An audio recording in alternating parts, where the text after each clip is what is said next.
stay នៅគ្នានៅជាមួយនឹងខ្ញុំសារជាថ្មីម្ដងទៀតហើយមកកាន់វីដេអូថ្មីក្នុងវីដេអូនេះដែរខ្ញុំបានមកបង្រៀនពីរបៀបដំឡើងសេវា 5G ជាដំបូងយើងចូលទៅក្នុង setting រួចយើងចុចទៅក្នុង cellular តមកយើងនឹងឃើញពី cellular data option យើងចុចលើនឹងមកបន្ទាប់មកយើងនឹងឃើញកន្លែងនេះគេដាក់ថា voice and data ហ្នឹងហើយយើងចុចចូលក្នុងហ្នឹងមកនេះយើងនឹងឃើញពី 5G auto ហើយ 5G ព្រោះក្នុងទូរស័ព្ទខ្លះដែលមិនទាន់តម្លើងយើងអាចនៅក្នុង 4G អញ្ចឹងយើងអាចចុចតម្លើងដាក់ 5G auto មកដល់គ្នាហ្នឹងហើយនេះគឺជាជំហានទី1ដែលយើងតម្លើងសេវា 5G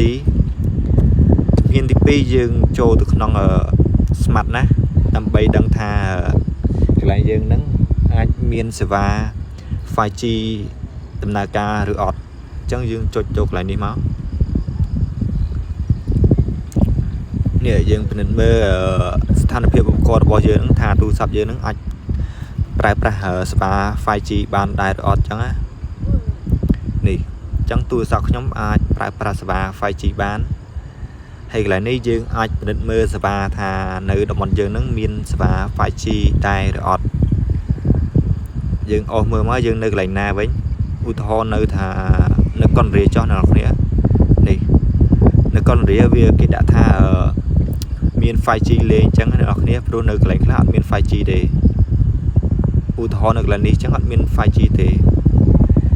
ហ្នឹងហើយកន្លែងនេះវិញយើងអាចបើកដំណើរការ 5G មកអ្នកនរគ្នាបើសិនអ្នកនរគ្នាអាចបើសិនអ្នកនរគ្នាប្រើប្រាស់ smartphone យើងអាចចូលទៅក្នុង app smartphone ទៅយើងនឹងឃើញដូចគ្នានឹងដែរសូមបញ្ជាក់ឡើងវិញដែរសេវា 5G នេះយើងអាចប្រើប្រាស់នៅក្នុងទូរស័ព្ទចាប់ពី12ឡើងទៅអ្នកនរគ្នាហ្នឹងហើយវីដេអូខ្ញុំមានតែប៉ុណ្្នឹងឯងអ្នកនរគ្នាអាចជួបខ្ញុំក្នុងវីដេអូក្រោយហើយបើមានចង្អុលអីអាច comment នៅខាងក្រោមបាន